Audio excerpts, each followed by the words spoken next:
Tovimbanga tolina Yesu Musembeze otambule ne Yesu Tovimbanga tolina Yesu Musembeze otambule ne Yesu. Yo, agawala inachuka nyo, by then I was a bad man. Wonvumanga nkuwela otwali galenzi ga mifumbi singa simusai goyo Yesu Fetwandi malidwawo agali agalenzi ga street kati tulinya kubututi. Yo. Alright, tuli ku Grosh TV nga bulijjo. Ja kusaba muganda wange genda wansawo osubscribinge, olikinge atela osharinge. Still osola okomentinga okusinzira ku video eno nga woba okoze eki nga woba ogirabe natera olunaku olwaleero tuli n'omu ku bayimbi ba gospel era nga ajja kuba yeyanjula tusobola okuba nga tunyumyamuko naye bino nabiri naddala ebitambula mu entertainment ya gospel ajja kuba atubuulira. So omukulu weyanjule otubuuzeeko eri abalabi baffe aba Grosh TV. Abalabi baffe aba Grosh TV eddoboozi n'erinnya nze Richard Lovings era nga ndi gospel artist nga mpeereza Mukama era nga mbulira enjiri okuyita mu nnyimba.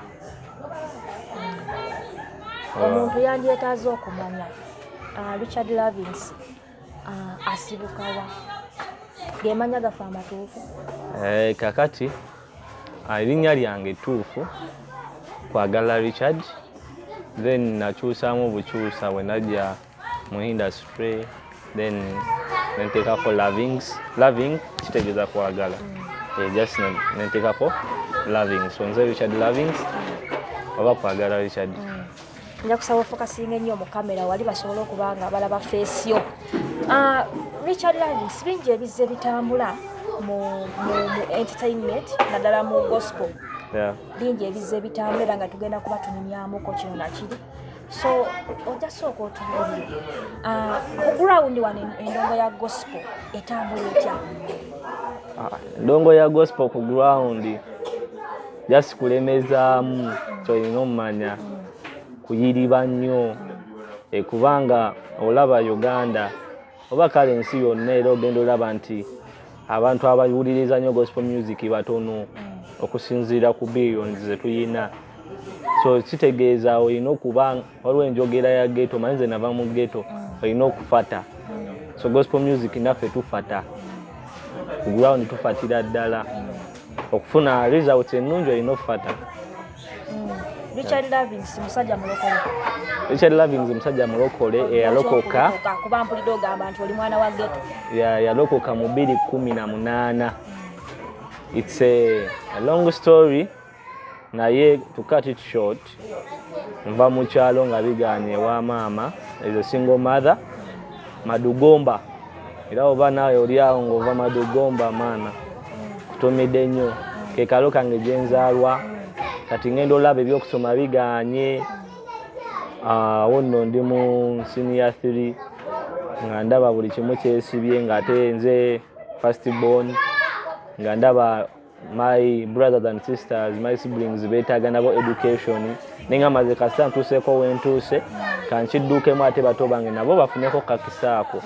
Nenja mu city nga nina emyaka gyali 18 nentandika opambana naye nga nsula migga, nsula ku street nga sina gwe manyi mu city until when Mukama yennyini bwe yannonda ng'akozesa ababulizi b'enjiri ababulira ku street awe Bulenga. Then bwento nenja okulokoka okumanya ddala Yesu Kristo. Endongo eno ya gospel gisanze otya?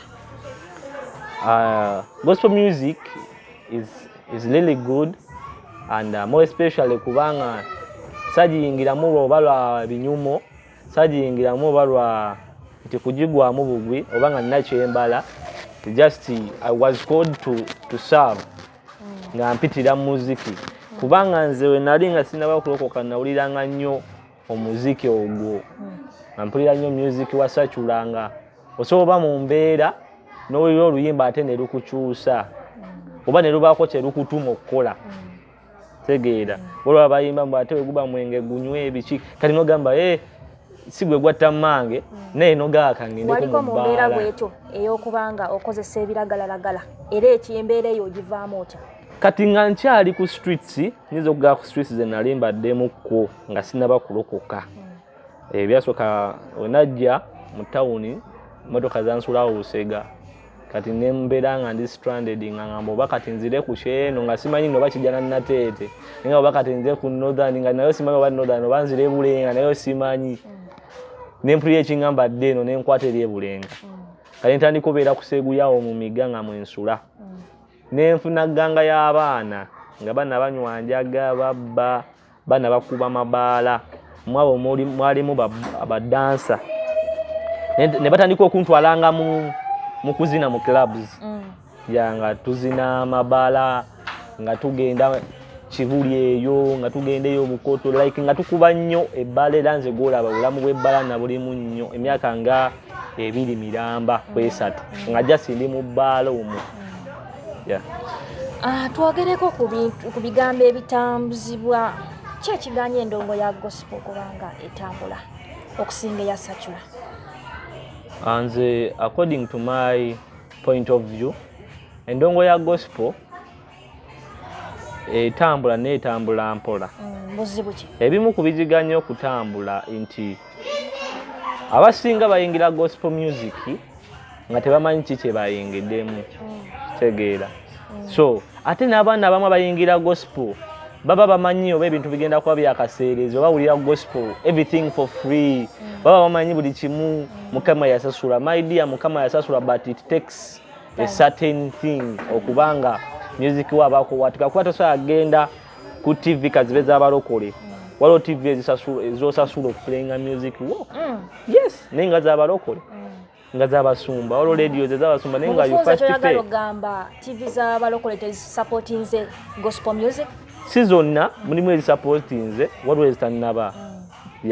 Kiyinza okuba nga tekiri ku mukulu naye nga kiri ku management. Kitegeera. So kati music wa gospel tatambula nnyo lwa nsonga naffe bennyini abamulimu tetumupushinga kweyongerayo. Nti nabo bennyini public figure betumanya abalokole. Omanyi ndaba abantu abali mu secular bewa amasannyalaze okimanyi naye tetwandigambye oba kale masanya oba kukolagana ogenda okolagane n'omuntu olwedde yavaayo edda kiba kizibu. Gospel abantu abamu balinamu amalala mangi oba ekikokola kingi. So kati omwana akola music we nga yakajja nga music mulungi nga kyasuubira wekigenda obeera nga yakibaze ne waatuukayo nga naye alaba byakusikangana nga asooka awummula. Abaana abamu baba bato bamalibwamu amaanyi eri abo abakulu abasookayo nekya sente ntono nti omwana alokose abadde ku street atandise sula ku church. Kwanza natandika music nga nsula ku church katuuti nga nsula katuuti we bagenda nga nzigalawo church nga mbeera munda. So kati tosuubira kuba nti ngenda crazy nga 1M okolako audio production omulungi nkole ne video no. Kitegeeza ngenda kubaako kale Mukama wanyamba nekwata emitwalo 5 nenkola audio production. Kitegeeza ngenda kuyiriba promotion. Whereby promotion is money. Kati abaana abasinga music agenda otambula lwa ssente kubanga omuntu agenda ofuuka manager wo katugeze secular naye aba yabaze funa ssente nti ono omwana anagala nayimba mu bbaala agenda afuna ssente endyeko. N'abateeka mu gospel music bamanager gospel music batono nabo tebaagala teekamu. Tulabyeko ku basumba ab'enjawulo nga bazze bakwata ku bayimbi abamu. Olowooza n'abasumba bano tebakoze kimala? Sinza kugamba nti tebakoze kimala kozi ndabyeko ku bayimbi ababadde supported by pastors ate nga bali successful. Levikson was supported by pastors. Kitegeera bayimbi bangi benyinza omumenya nga because of their pastors. Apostle Zion because of Pastor Bugembe nga kesaawa zino nga amanyikiddwa. But if it wasn't Pastor Bugembe kumuwa that podium kumuwa stage maybe teyandikoze eki nti abasumba bayambyeko. Sigenda gamba bonna naye abo abasobodde oyamba bayambye ku gospel music era balina bye bagikyusizza. tuzze tulaba ku bivulu ebyenjawulo nga omuyimbi wa gospel avaayo n'akola ekivulu naye ng'ate be twandiroozezza nti abasumba tebavuddeyo kubanga basapootinga omwana ono okubanga ayimirizaawo show ye tugambe nti n'abasumba bano balinamu okusosola.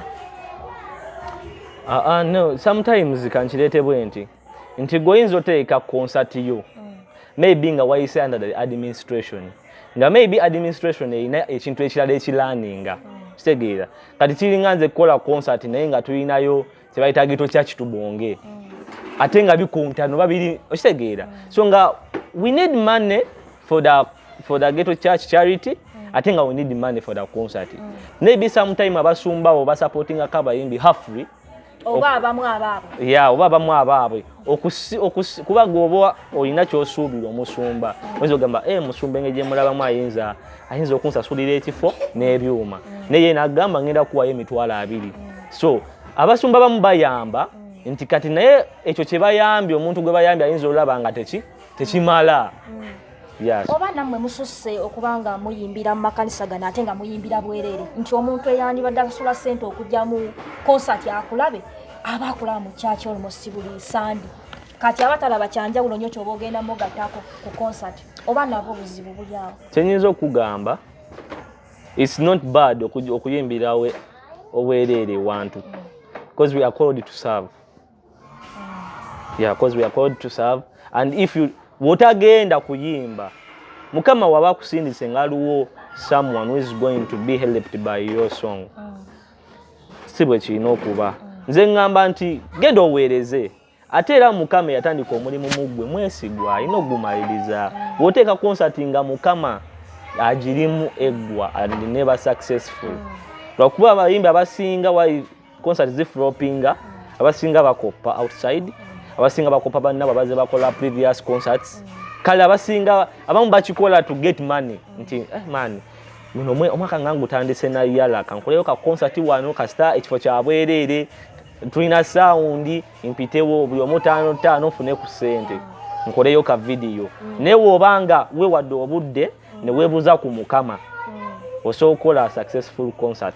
Bingi ebyogerwa gyembeereyo bagamba nti abasumba bano olusaagala n'agamba omwana oba omwana ajja mu kanisa n'amugamba nti ennaku z'omwezi bweziti nina concert omusumba oyo nyininyini ku Friday aba yategese overnight mu kifo yandize mu church n'agamba nti ennaku z'omwezi bweziti tugenda supportinga omwana ate lwalina concert lwakola overnight ensonga eyo gyogera kakati ndowooza ekyo kisobola okuba ku miscommunication kubanga overnight zo zijja zibeerawo buli Friday kitegeera and Fridays kyenyinza okugamba Friday ebeera ku church programs kitegeeza olina okutuuka mu administration no handing in your request nti Friday njagala kukola concert kitegeera sisobola kujja n'ensaba n'onzikiriza soko kola abantu alifina concert yako solicitor obajjukize ennaku z'omwezi sente okuyingira byonna.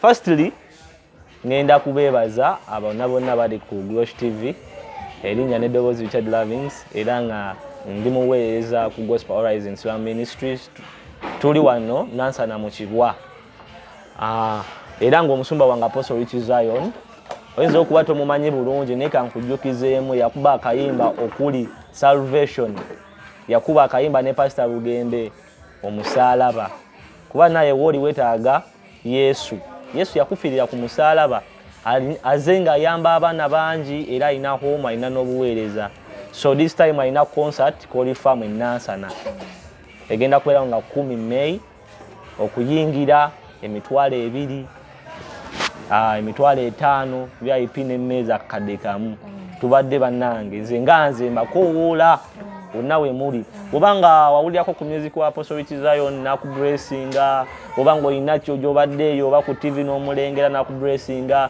obanga olina abaana ng'alina abaana bo babadde ayambako nga mbutuufu abadde akola obulungi obutagambika jangu tumubeererewo ate atagenda atambula yekka agenda beera n'abayimbi bangi Pastor Bugembe yakonfaminze dda bale Vixton bonna bagenda beerawo so expect more fresh talents abayimbi bangi abapya mutamanyi mu gospel music abagenda okujja ate nga nabo balina good music So aho wanyini nga tukyali awo ogenze n'oyogera ku kigambo kulimba lwa Apostle ku musalaba.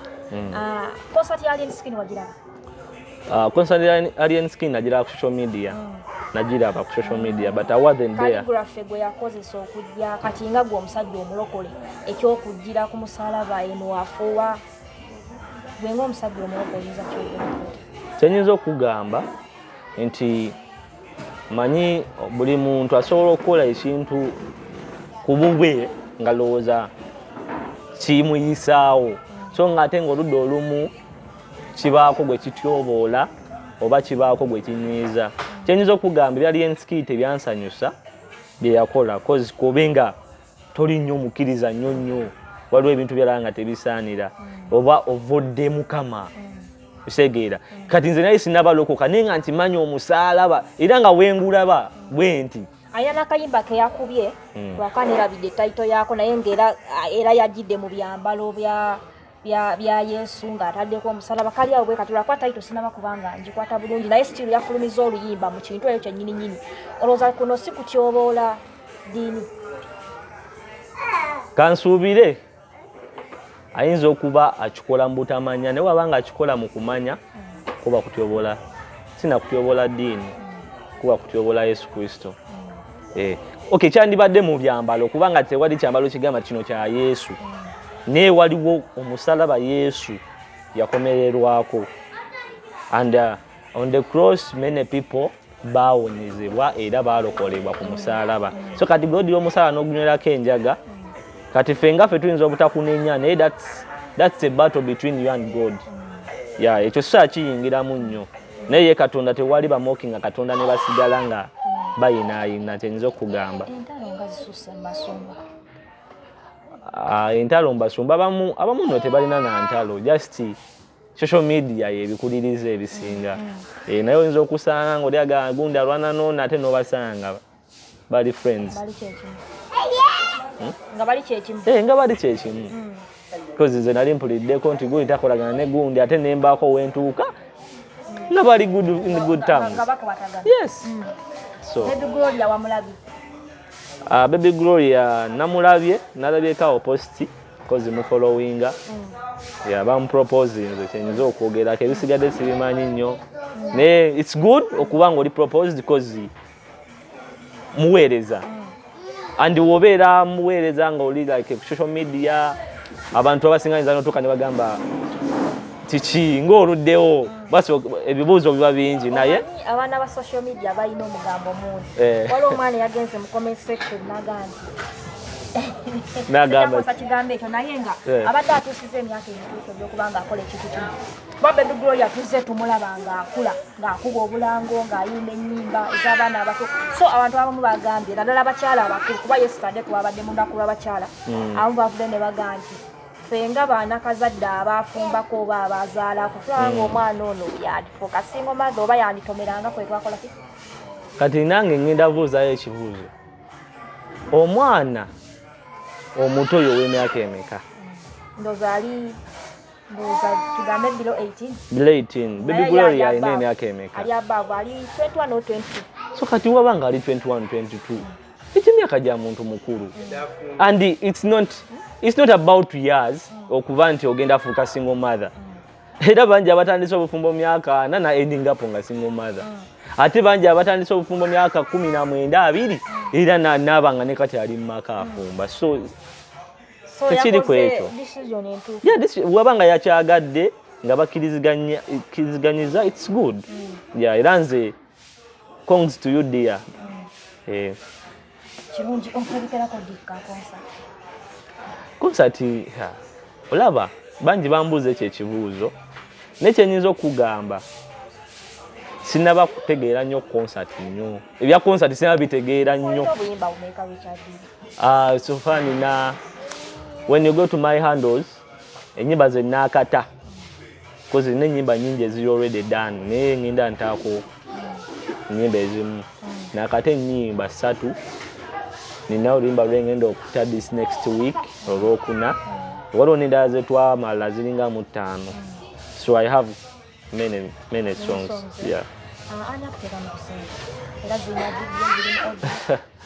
Azisina ntekamu sente kye kiri kye nagambye mu kusooka nti abasinga fa bali mu gospel music because of what we received fe tugaba kye twafuna kitegeera twafuna Yesu Kristo twafuna obulokozi kati kye tulina kye tugabira ensi Mukama yatublessinga ne talents so naye fe tukkiriza nti Katonda oja kuwadde talent ate nanyini byonna kitegeeza ate ne sente owuninga tewala ntekamu sente wabula nze ngenda nenkola nenjiriba nenteeka sente mu gospel music era nze neteekamu emikono gya Levickson gye wagiraga bituufu amanyize kampuuze kuba kati gwenge gy'oli mu system kyenyinza okugamba emikono gya Levickson nange nagira ku social media nze omanyi ebisinga binsanga ku simu sinakutegeera oba bituufu naye ngenda mukubirako mugambe kikinga obufaananyi butambula kuba emabega awo baavaayo siera bakola ekintu kyekimu ne batuwudiisa kumbe lwali luyimba nga bali mu kuta vidiyo so abantu abamu bagambye nti oba nekulu twemera bageza kubanga bapushinga balina oluyimba lwe bapushinga kisoboka kubanga si gwe gusoose okubanga kibaawo kyova ngambe nje netaga okubirako omukulu mugambe sebo naye nga olabanga Levickson yasaanidde okubanga agenda n'omukyalo tewali muntu atasaanidde ebyogerwa naddala ebyafuluma emabegakaawo emyaka nga 7-8 emabega anti ekyawandiikibwa kuba kati ffe tuli basajja babyawandiikibwa ewo bikula abakoliiso 1 Corinthians Bayibuli egamba nti omuntu yenna bw'aba mu Yesu Kristo afuuka kitonde kijja behold the things the old has passed nti ebikadde byonna bikoze eki kati nze nyabo nange nalinga mwana wa kuzoganyaamu nga nanjaganywamu n'omwenge nywamu naye essaawa zino you can't describe me because of the past tiso ebikadde byonna bibeerawo naye omuntu walaba omusana ava mu kizikiza era omusana we gwase tewasigalawo kizikiza Desire Luzinda yalokoka. Yes, so she is worth it. Yagambye mbu sugar mommy. Sugar mommy. Ye Levickson ye muto. Levickson musajja mukulu naye si muto. So mufunze. Nze njangaye ebigambo byange bino. Omuntu nze enewe nakulange waffe batugamba era bakikuliriza nnyo ewaka. Banange owezadde emyaka 18 ove wange okole kino kitegeeza omuntu asukka egyo emyaka you have the right to decide. Nkakubuulize wano wenyini Richard oli mufumbo. Nze siri mufumbo. Kati olinda tolina kwengeranga kendo. Ate kyova nagamba ekiri ekintu. Kyova nagamba ekiri ekintu.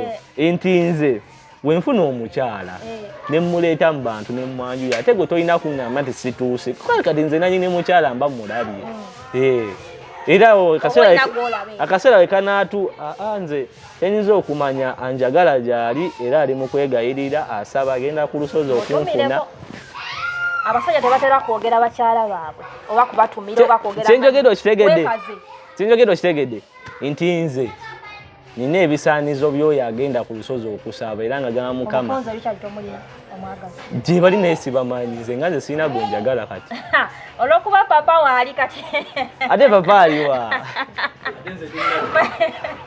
papa yakakuba embaga era nange njagala kuba mbaga sagala kutandika kugira mamenvu nga nogolera ku kigundi ku kiwago njagala kuba mbaga era essaawa kinatuuka era kamera tujja zijjayo tugamba abantu nti omusajja luli yali singo kati yafunye n'ebifaananyi bajja biraba n'empeta bajja giraba ku mukono nga tumaliza ba ku Grosh TV nyongera okujukiza muganda agenda wansawo subscribinga o likinga atera o commenting ate wamala sharinge osobola okuwa endowooza y'okusinziira ku video eno nga obokoze ki nga oba ojabe oli waddembe okuteekawo comment yo okusinziira gwe ng'embeera oba okoze ki nga oba ojabe natera nga tumaliriza tukoola abantu anti nakuba mwezi nga 10 tulina concert wano ku Olifarm sokoola abantu obabuulye music wo bamusangawo era bakufuna batya mwena ba viewers oba aba following Grosh TV aba following Richard Lovings.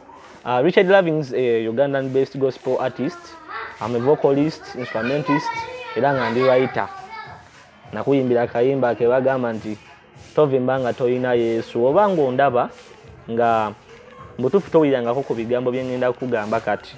Ebigambo omuli nti Yesu ye mulokozi alokolera awonya, nti yajja ku nsi okubanga alokola ffe abazaalibwa mu kibi kya Adamu, era w'omufuna n'omusembeza tewaba musango tegukusinga, wabula osala okuva mu kufa okuyingira mu bulamu. If you like my songs oba ng'oyagala okutandika okunfollowinga nkozesa Richard Lovings, wandiika Richard notekawo space notekawo Loving oyongerako S. Wonna ku YouTube, Instagram Richard Lovings, ku Spotify you can go and get my music on Spotify, Audiomack, Shazam, Bomo Play, wonna ku Instagram, Facebook yonna gyendi. N'ekirala nga 10 May bannange mbakunga. Sigenda gamba bannayuganda koze era naawe ali ebweru osobola osalisa tiketi nga 10 May ne lukusanga oli waka. Naye nga tugenda kuwanika gospel music to the top. At least leka naffe tugambe nti this time tetugenze mu bivulu ya such alien skin, lero katugende ko farm, we experience what the Lord has done. We get an encounter with God. Natera gowe nali ku Glosh TV kuno nga wandyagadde okubanga supporting enaku z'omwezi nga 10, poster obe namba z'essimu zigenda kuba ziyitawo wansi awo ku screen yo, so ojja kubanga obirabo osobola okubaako bajja kuba bakubuulira engeri osobola okubanga ofunamu tickets zo okuyingira kwa sente mmeka era emiryango gigulwawo sawa mmeka. Already kati waliwo kyebayita online payments, tubadde tuli quicket Alibad esawa zino yeri mu kutambula. Yeri mu kutambula, ogenda ofuna link n'ogenda n'osasula mutwalo ogu Alibad. Alibad ffe gambe Mukama Katonda ng'akirimu buli kimu kyangu wa mutwalo gumu, then ordinary emitwalo egyo ebiri. Papa nga leero agabudde bugabuzi. Okitegeera ate muziki mulungi. Olifamu kafo kanene fine naye tukajuza kuba already ffenna baliko twagala gospel music. Ate leka bannange naffe tubeeko etafaali ye tuteeka ku bayimbi ba gospel. Tuleke gamba kubanga simanyi nti waliyo omuntu mu nsi addaawo natawuliza luyimba lwa gospel kizibu. Kozi ennyimba za gospel zino zituzaamu amaanyi, ennyimba za gospel zino zitubikula obwongo. Nze nange ennyimba za gospel ezimu ze zanviirako kubanga nkola ki nga ntegeera amazima nti ekino ne kino tekikola ki tekisaana. So kati bw'obanga obaddaawo nga because of gospel music waliwo survival gye wayitamu, jangu tubeerewo nga 10 May kwolifamu enansana. Era nze Papa Rich Zion agenda kuba tukuba obuyimba okuviira ddala bwe yasookerako. Era wagenda beerawo tugenda sookawo n'abaana ku makya tugenda tekawo bouncing castles ebiki byonna.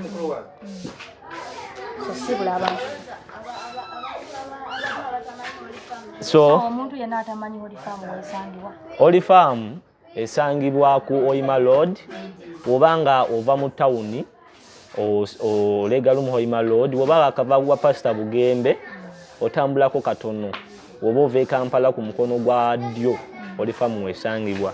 So waliwo ka junction, waliwo ekikubo ekikwata nabweru eri osigala olega Wakiso naye awo wali Olifamu. Bwe n'otuuka wali ku Northern awe Namuŋŋona n'ogamba wa boda ngenda ku Olifamu agenda kuleetawo 2,000 ekinene nnyo oba 1,000. Okay, subscribing, liking, ate lakola kya? Commenting, sharing. Ate teweerabira nga tonnaba kunsiibula. Genda ku YouTube yange. Enjoy my song. Awe gundi gye bakusanga ku gundi platforms. Platforms nze Mukama yannyamba ndi mulokolo wa digital nze buli platform gyendi. Ne weebera X gyendi ate sebo nange namuka. Bagende ku mukutu go basubscribe bakole byebimu. Tovimbanga tolina Yesu Musembe zotambule ne Yesu. So that's my recent song. The rimba lwange mbadde nakata genda ko ku X on following. By the way nzira mu message era so genda ku TikTok ko Richard Lovings no gamba hello nabadde ko Glosh TV but you blessed me ne tuogera. I have many friends on social media era mbagala nnyo bannange. Mukama bampeera omukisa.